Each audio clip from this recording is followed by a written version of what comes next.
Welcome to the Deep Dive. Today we're looking at a really pivotal moment from 1986, the La Belle Discotheque bombing in West Berlin. Right, and not just the bombing itself, but the huge American military strike against Libya that followed it. Exactly. Our mission really is to unpack how this one act of terror sparked a major geopolitical crisis and how it set this crucial military precedent. Plus, there's this whole decades-long hunt for justice that, weirdly, hinged on the Berlin Wall falling. It's quite a story. It is. So, April 5th, 1986, La Belle, a club popular with American soldiers, a bomb goes off. Terrible incident. Killed U.S. Army Sergeant Kenneth T. Ford, a Turkish woman, Nurman Hane, and wounded, over 200 people? 229, yeah. And this wasn't random. It felt like the boiling point of that really intense rivalry between Reagan and Gaddafi. Oh, absolutely. The mad dog rivalry, as people called it. You had Gaddafi seeing Reagan as this implacable foe. Calling him mad an Israeli dog. And Reagan firing back, famously calling Gaddafi the mad dog of the Middle East. There was zero love lost there.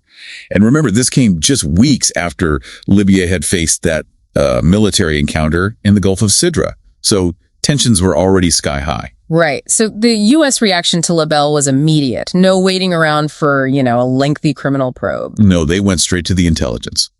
The White House announced they had, quote, irrefutable proof. And this proof came from secret NSA intercepts, didn't it? That's the key. They intercepted messages going from Tripoli to the Libyan People's Bureau in East Berlin. Orders sent around March 25th telling them to cause maximum and indiscriminate casualties. Pretty damning. And then the follow-up message after the bombing. Yep, just hours later, the embassy basically reports back. Success. They said at 1:30 a.m., one of the acts was carried out with success without leaving a trace. Wow. So for the Reagan administration, that was it. Case closed. Justification for hitting back hard. And they did. Operation El Dorado Canyon launched just 10 days later, April 14th. But hitting targets like Gaddafi's own barracks, the Bab al-Azizia compound, wasn't straightforward, was it, logistically? Not at all. This is where the politics really bit back. Key NATO allies, France and Spain specifically, refused overflight rights. That must have stung. A real diplomatic slap from allies. It was a major rebuke. It meant the F-111 bombers flying out of the UK had to take this incredibly long detour. All the way around France and Spain, right, over the Atlantic and through the Strait of Gibraltar. Exactly. A massive 6,400-mile round trip.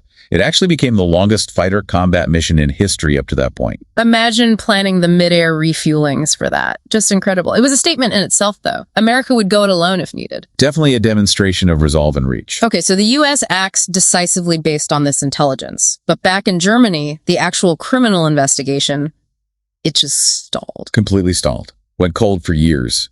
Because that crucial NSA intelligence, the intercepts, too secret, couldn't be presented in a West German court. So you have this weird situation. Military certainty, immediate action, but the legal process is paralyzed. Justice denied, essentially. For a long time, yes. How do you prosecute when your best evidence is inadmissible? The breakthrough was, totally unexpected. Years later, right, after 1989. Exactly. The Berlin Wall comes down.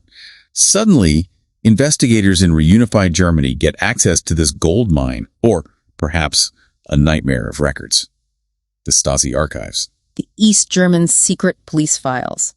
And they kept records of everything. Obsessively. And buried in all that meticulous documentation, they found detailed records of the Libyan intelligence cell, operating right there, out of the embassy in East Berlin. Wow. So the Stasi, in trying to control everything, accidentally preserved the evidence needed to solve the bombing. Pretty much. That was the aha moment. Those files identified the plot's organizer, a guy named Musba Abdulgazim Ederer. It finally gave prosecutors the concrete evidence they needed. Which led to the Berlin trial, running from 97 to 2001. Right. And the court did confirm it. They said the bombing was planned by the Libyan Secret Service and the Libyan embassy. But there was a catch, wasn't there? Regarding Gaddafi himself. Yes, a crucial nuance.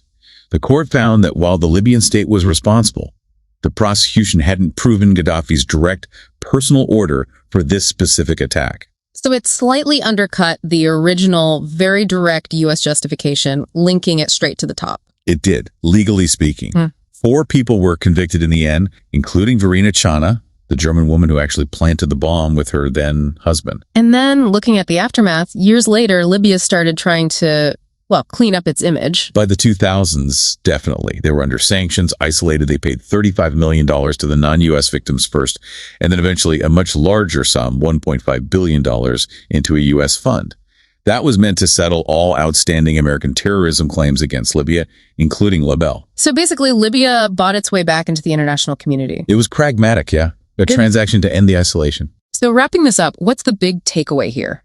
The lasting impact.